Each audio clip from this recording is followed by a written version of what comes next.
All right, we're just wrapping up the Sunday action here in week 17 of the NFL season. Just one weekend remaining. We got Saturday games, we got Sunday games, and that's it. But I'm going to go through, give you my instant reactions, my takeaway from all the action here on Sunday. Let's hop on into it. Okay, the Bills destroy the New York Football Jets 40-14 to secure that number 2 overall seed in the AFC playoffs. Josh Allen, pedestrian day, 182, 2 touchdowns, no interceptions. Mitch Trubisky, 1 for 1 for 69 and a touchdown. James Cook, 53 and a tutty on the ground. Josh Allen, only 17 and a touchdown as well on the ground. Great touchdown catch by both Amari Cooper and Keon Coleman. And this was kind of a weird game. It was 19-0 at halftime, 12-0 at halftime. And then the Bills just won on a monster run in that third quarter. Outscored the Jets 21-0. Rodgers was shitty, 2 interceptions, 4 sacks. Tyrod Taylor looks so much better than him. Rodgers over there doing ayahuasca or whatever. Breece Hall, 45 yards on the ground, nothing there. Garrett Wilson, 66 and a touchdown. Tyler Conklin, that was both touchdowns, garbage time thrown by Tyrod Taylor. This was a major embarrassment. Buffalo looking good, but there's still some question marks, I feel like, with Buffalo. With their defense, they gave up some yards there early, but their offense has struggled the last few weeks. So it's just, I don't know, it's kind of weird, but Buffalo locking up your 2 seed in the AFC. They will be hosting 2 playoff games and potentially a third if someone can upset the Chiefs and they can take care of business. All right, the Las Vegas Raiders take down the New Orleans Saints 25-10 in what was a snoozer of a game. Just a terrible set of games here in the early window in particular. Vegas had a ton of plane problems getting into New Orleans. They did eventually get there. Aiden O'Connell, solid, 242, 2 touchdowns. He's not a bad quarterback. I don't think he's a franchise guy, but he's definitely a guy that I think should be in this league for a long time. Spencer Rattler was slightly better. Did throw 2 picks today. Amir Abdullah, 20 carries for 115 on the ground. Got poached for a couple of touchdowns, man. Also added 32 receiving. Brock Bowers, your man this year, broke the receptions record by any rookie in NFL history and set the single season tight end receiving yards record, a record Mike Ditka held for 63 years. Again, no run game for New Orleans. Spencer Rattler led the team 3 for 46. They scored on a trick play. This one, it was like a throwback, double pass. I don't know what the hell was going on. Foster Moreau caught it. That's all I know. But yeah, pretty disappointing finish to the season. Remember, the Saints were 2-0 and outscoring their opponents 92-21 or something like that.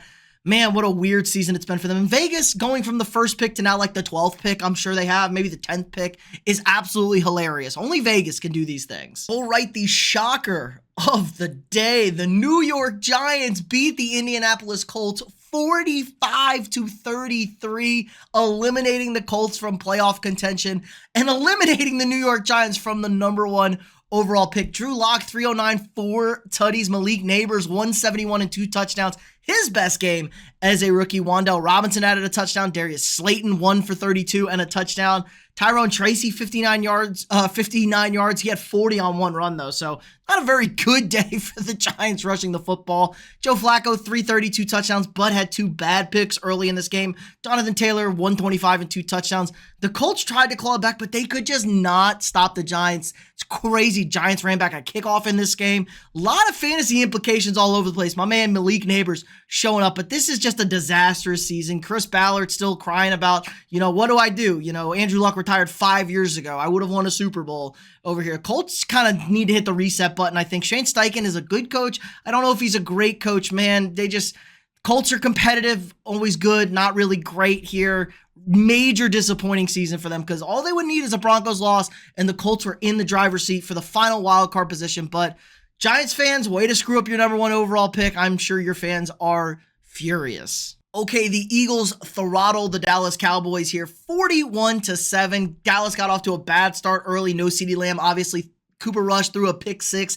He had 2 picks on the day 3 turnovers in the first half early. Kenny Pickett was fine, 143, 1 touchdown. Saquon Barkley, 31 carries for 167, and he's now just 101 yards away from breaking the single season all-time rushing record. Rico Dowdle actually had a nice day, 100 yards on the ground, but a lot of that's in garbage time. This game was over pretty quickly. The Eagles scored right before the half. Kenny Pickett did get banged up. Tanner McKee comes in, throws 2 touchdown passes. A.J. Brown throws his first ever NFL touchdown pass into the stands. He had to trade his jersey after doing that to go get the football back. Devonta Smith had 2 tutties and 120. I mean, this was kind of like a great performance for the Eagles. They locked up that 2 seed. Right now, they're out of the 1 seed contention officially with my Vikings taking the win. So Eagles locked in as your 2 seed and your NFC East champions this year. 2 wins and an upset, and they could be hosting the NFC title game. So Eagles looking good heading into the playoffs. All right, Baker, money maker, not messing around. Tampa Bay throttles the Carolina Panthers 48-14. Very uncompetitive early slate of games, it felt like, for the most part.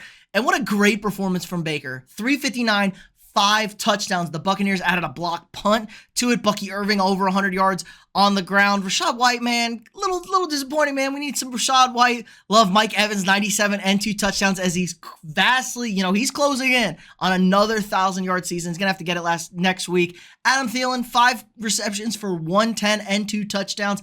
This game was kind of close early. It was like 14-17, I believe, at a point. I thought Carolina, or it might have been 24.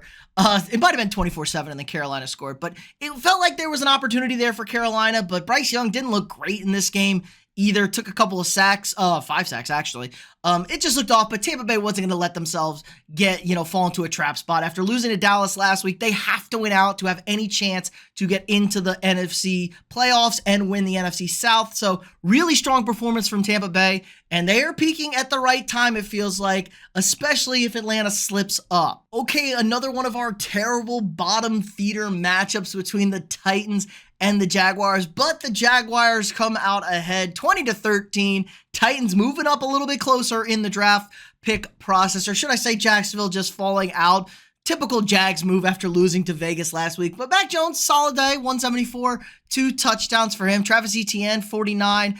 Tank Bigsby, 33. I mean, Mac Jones even ran for 22. Brian Thomas Jr., probably the only bright side of this Jags team, 91 and a touchdown for him. Mason Rudolph, I thought I was going to get a better game out of Mason Rudolph, but the Jags defense, who was one of the worst secondaries in football, is not completely terrible anymore. Tajay Spears has 95 yards, but he doesn't get into the end zone. Calvin Ridley adds 84. No touchdown passes to those guys. I mean, we're throwing to Nick Van Ett over here. I mean, fantasy lords just are furious right now, but terrible game all around. But peak Jaguars losing out on a top tier pick. We got to figure out what we're going to do with our quarterback situation in Jacksonville. Is it going to be Trevor Lawrence or not? In Tennessee, congratulations, you're probably going to end up with one of those top 2 quarterbacks now. Okay, and the Dolphins stay alive in the AFC wildcard race, needing just a Broncos loss now. They defeat the Browns 20-3 in what was an abysmal game to watch. What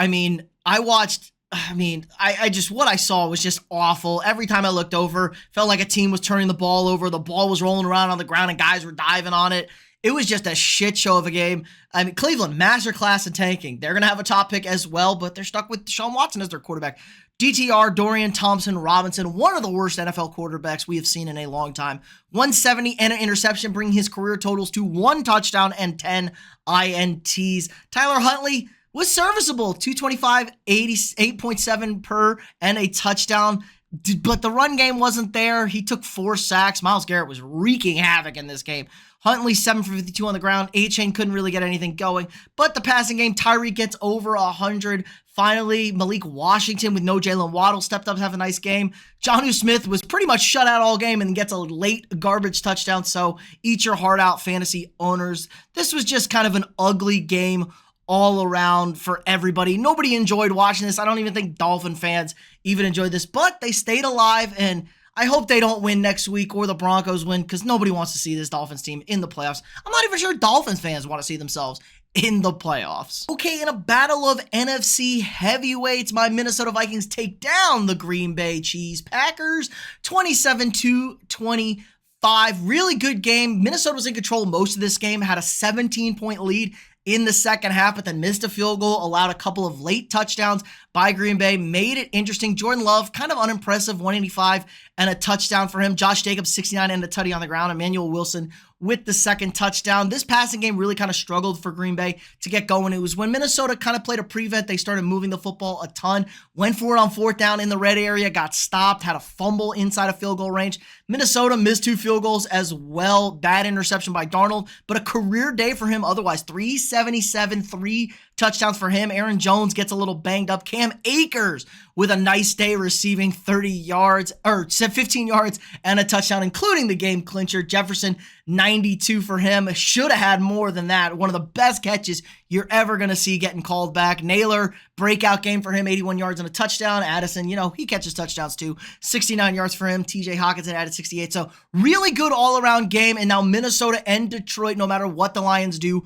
on Monday, will be facing off for that number 1 overall seed in the NFC. All right, and finally, the Washington Commanders take down the Atlanta Falcons in overtime, 30-24, securing a wild card spot for the Commanders and all but eliminating the Atlanta Falcons. Look, Jaden Daniels was excellent again. Back-to-back 10-point comebacks. First rookie quarterback to do that since Andrew Luck. 3 touchdowns. Did have a bad interception earlier in the game, but an excellent overtime drive. Walks the Commanders down the field, gets the touchdown, 127 yards rushing. Locking up the rookie of the year without a doubt. Zacchaeus has a nice day, 85 yards and a touchdown. Zach Ertz with a pair, including the game winner. Where's my man Scary Terry? 1 catch, 5 yards. Crazy. Brian Robinson, 13 for 60, but couldn't get him in the end zone. We're giving it to Chris Rodriguez over here. Bijan, 90 yards, 2 tutties. Michael Penix was okay, had an early interception, was awful in the first drive of the game, but really excellent. Gets him down the field, gets the PI, had a shot to win this game at the end of regulation, scored the touchdown on fourth down to tie the game even. So if I'm an Atlanta fan, I'm feeling really distraught about how the season ultimately turned out, but Kirk Cousins contract, it sucks, but Michael Penix looking really good. I was very happy if I'm a Falcons fan. 19-35, not great, but man, he throws a very pretty ball. Got to work on some things, but we're putting him in a really untenable situation. Drake London, over 100 yards. Kyle Pitts even caught the game-tying touchdown, so positive signs for Atlanta, but an awesome win for the Commanders. They currently hold the 6th seed now in the NFC. If they win, they will be heading to probably the LA Rams, potentially the Tampa Bay Buccaneers, but an unbelievable first year for Jaden Daniels and head coach Dan Quinn. But that's going to do it for us today. Let me know down in the comments below what your guys' takeaway were from this weekend slated games. Who do you like heading into the final week of the NFL season? What are your Super Bowl predictions? Go ahead and drop those in the comments. And if you haven't already, drop a quick like, subscribe to the channel. We got daily sports content for you guys. If you want to support the channel more, sign up for a channel membership. You get all sorts of access to cool and exclusive perks, exclusive members-only videos and live streams every single week. Again, like, subscribe, and share, and I'll see y'all tomorrow.